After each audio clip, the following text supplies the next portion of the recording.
Longest river esplanade in the world. Ito ang visualization plan ng 25 km Pasig River Esplanade kung saan ito ay magkakaroon ng mga ferry station at ng mga parke. Ang Pasig River Development Project na ito ay binubuo ng 9 na segment na may iba't ibang aktibidad. Sa ngayon ay nasa 500 meters pa lamang ang kanilang nagagawa. Ito nga ang bagong pasyalan ngayon dito sa may Jones Bridge at binuksan nga ito sa publiko isang buwan na ang nakakalipas. Simula nga nang nabuksan itong showcase area na to ng Pasig River Development na ito ay nag-umpisa na rin tong dagsain at dayuhin ng ating mga kababayan. Bukod dyan ay marami rin ang nagkaroon ng hanap buhay.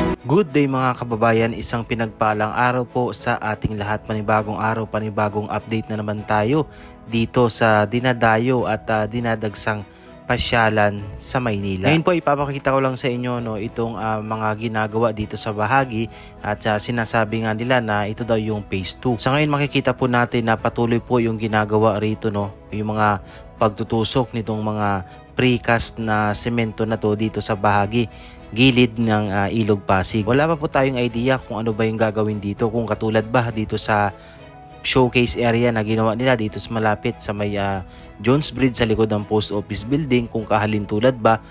May mga nagsasabi at pag-alaman natin na building daw yung gagawin dito, parang souvenir shop, ganun. So wala pa tayong idea talaga. So hintayin na lang natin na matapos at mag-start ng mag-construct dito. Syempre i-flex din natin itong dinadaanan natin, itong tulay ng Jones Bridge. Sadyang napakaganda rin po nito. At talaga namang nagsama-sama itong mga bagong attraction ngayon dito sa Ilog Pasig. Itong Jones Bridge, itong Pasig River Esplanade, itong Binondo Intramuros Bridge. What if kung matapos nga itong sinasabi na 25 km River Esplanade mula dito sa Manila Bay hanggang Laguna de Bay. So napakaganda at panigurado naman na tatangkilikin yan ng mga tao dahil nga sa pag-open nga lang nitong showcase area na to, itong 500 meter na Pasig River Esplanade dito sa may likod ng Post Office Building, ay kitang-kita natin kung gaano karaming tao ang excited, gaano karaming tao ang gustong makapasyal sa mga bagong pasyalan na to, And hopefully sana ay matuloy na yan at matapos soon, Yan, makikita nyo po rito yung mga precast na semento, Yan, nagtutusok pa rin sila rito.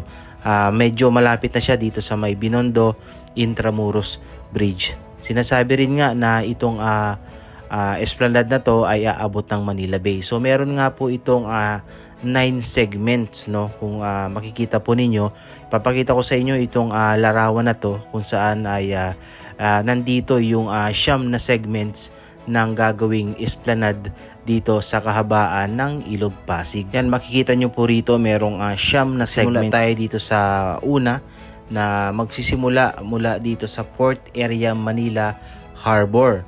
Pangalawa naman dito sa Manila's Old Downtown. Ito na nga yung ginawa nila dito sa may likod ng Post Office Building. Yung patatlo naman ay dito sa Pandacan River Line. At yung pang-apat, Old Santa Ana Racetrack.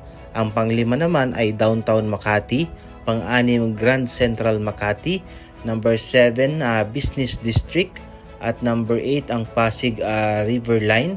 At number 9 ang NCR Frontier.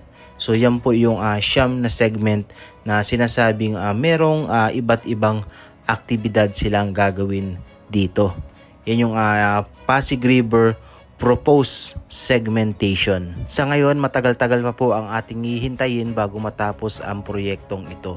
Medyo matagal po at hindi biro ang gagawing esplanade na to, kaya medyo maghihintay pa tayo talaga ng may katagalan. But hopefully, sana ay matuloy ito. Meron nga mga nagsasabi na sa halip daw na ang ilagay dito is yung Pasig River Expressway, mas gusto ng taong bayan kahit ang ating Pangulong Bongbong Marcos na gawin ang Pares o ang Pasig River Esplanade kumpara sa Pasig River Expressway. So yun lamang po ng mga kababayan at sa maraming salamat po sa pagsama at nawa po ay na-enjoy ninyo itong konting na ibahagi kong impormasyon patungkol nga dito sa proyektong 25 km Pasig River Esplanade. Maraming salamat po at mag-ingat po tayong lahat. God bless everyone.